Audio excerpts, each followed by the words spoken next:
Hey everybody, hi YouTube. Okay, so I'm making this video when Instagram and Facebook are down. Weird, right? Very weird. But anyway, hi YouTube. Today I want to talk about creating a simple, doable marketing plan to get more sales.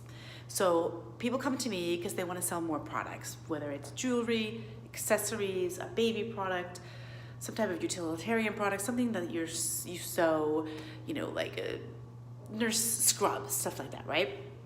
So if you have a physical product and you want to sell more, you need to be marketing. I'm a big believer in content marketing. What does that mean?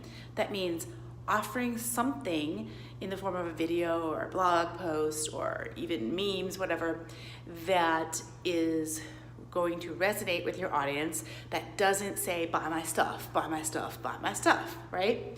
So if you know you need a marketing plan, a content marketing game, right? Then what is it that you need to be doing? A lot of people say, well, I don't know what to say. If I don't have a new product coming up or something to promote, I don't have anything to tell these people. If there's no new products, I got nothing. So here's what I want you to think about doing. If you need to be creating content on a regular basis, I want you to think about what are the questions you get asked all the time from your customers. Are there questions about style? Are there questions about home decor? Are there questions about parenting because you happen to be really into that and you sell children's clothes? I want you to really think hard about what do you get asked all the time. In your group of friends or family, are you the go-to person for anything specific, right? Because when it comes to creating content, there's so many things you can do. There's a great case study on the Shopify website of a company that makes, I'm gonna forget the name, of course, because we're live, but they do journals, Big Life Journal, I believe it's called, yeah. And what she did, she wanted to do a Kickstarter and she wanted to sell some journals. So she created a checklist, a downloadable checklist for parents about how to encourage a growth mindset in your kids. And even when she started doing it, a growth mindset wasn't really a big topic, so she really kind of had to massage it and explain that to people. She has grown her email list to 200,000 because she's offering digital downloads to help be a better parent and help raise better kids. And would you like to also buy our journal?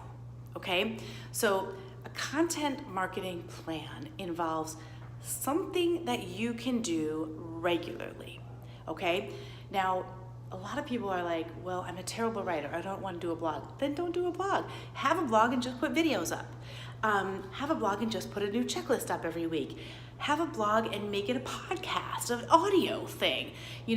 Interview other people, do a listicle of the 5 best blankety blank in Williamsburg and in Brooklyn.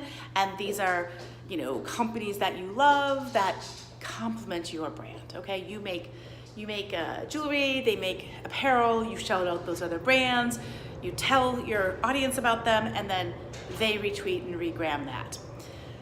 So when you're thinking, what am I gonna say with my content? Think about who is the person that you want to be buying your stuff and reverse engineer that, okay? If you love talking about blank, but it's never gonna lead to a sale, then that is not your content plan, okay? I love gardening, but I don't sell gardening stuff, so I can't go talking about gardening every day. You really wanna make sure that you're talking about topics that your ideal customer, the person who has money and gets it and is going to purchase eventually, really cares about, okay? You don't wanna do things like how to get this look on a budget if you have higher priced items, right? You wanna make sure that if you're leading the horse to water, the horse is gonna drink, okay? You do not want to create content around something that isn't going to eventually lead to a sale, in an ideal situation. Okay, so the first thing is, what do you say? The format of the content doesn't matter. If you're good at video, do video. If you're good at writing, do writing. And everyone's gonna tell you, no, you have to do videos. You don't have to do videos.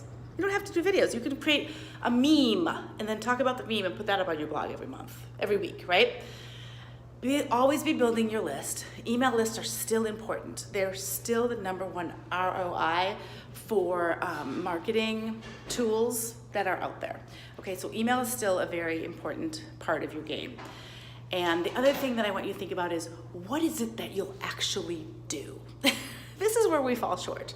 We make these great plans for business and we say, I'm gonna create, this amazing flat lay of 7 outfits or 7 ways you could wear this shirt or whatever. And then it takes, 10 hours to put together, so you don't do one next week, right? No, we have to figure out, what is it that you're good at, right? What is it that you could talk about all day long? And what is it that you can get done quickly and you'll actually do it? So for some of my clients, they would love to have a written blog because of the SEO, but they don't have time or energy for it, and they just hate writing. So they go on Facebook Live once a week, download that, put that up on the blog, send an email out and say, hey, I have a new video with some style tips, go get them. And if you like the shirt I'm wearing when I'm telling you the style tips, you can click here and buy it. Okay, so a marketing plan doesn't have to be anything scary or hard. I really want you to think about, what is it that you'll actually do? What makes you get kind of excited to do it instead of have it seem like a chore? Doing a weekly email and weekly content should feel like a ritual, okay? But not necessarily something you dread, and not something that takes you 8 hours to do, okay? Unless you have a big team. All right? One of my clients is doing videos, and I was telling her how long it takes me to do videos and how long it took me when I first started, which was longer because I had to, bullet points and things. And she's like, oh my God, it takes me quadruple the amount of time. And I said, well, stop doing that. And she's like, I can't. And I was like, do a different kind of video. Do a video that doesn't need to be edited.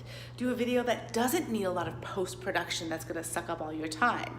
You get to do it any way you wanna do. This is your business. This is your audience that you're building. You don't have to do your content plan or the way you do content the way you see your competitors do it. As a matter of fact, please don't, right? What is it that you'll actually get done? What's doable and makes you kind of excited to do it? That's the content plan. And then you have to allow it time to work. You just start doing it and you say, all right, I'm gonna do a live video every week with 3 tips about something. That's what I'm gonna do. And then you have to commit to that for 3 months. And expect to not get any traction on it in the beginning. Expect for nobody to be watching. And then after the 3-month period, decide if you wanna keep going. Okay, you can't dabble and then try this and then try that and try this, because then nothing will work. You have to go ahead and dig in and commit to doing something. Okay, so for those of you who want to learn more, if you go to janehamel.com/class, I have a free class there about how to scale and grow your online business if you sell a physical product. So you might like that. And we go into what I really see after working with hundreds of entrepreneurs, what it takes to grow your business. So hopefully that could help you. If you like this video, feel free to share it and subscribe if you want. Thanks for coming in. I'm Jane Hamel, and I will see you next time. Bye, YouTube. Now I gotta get off.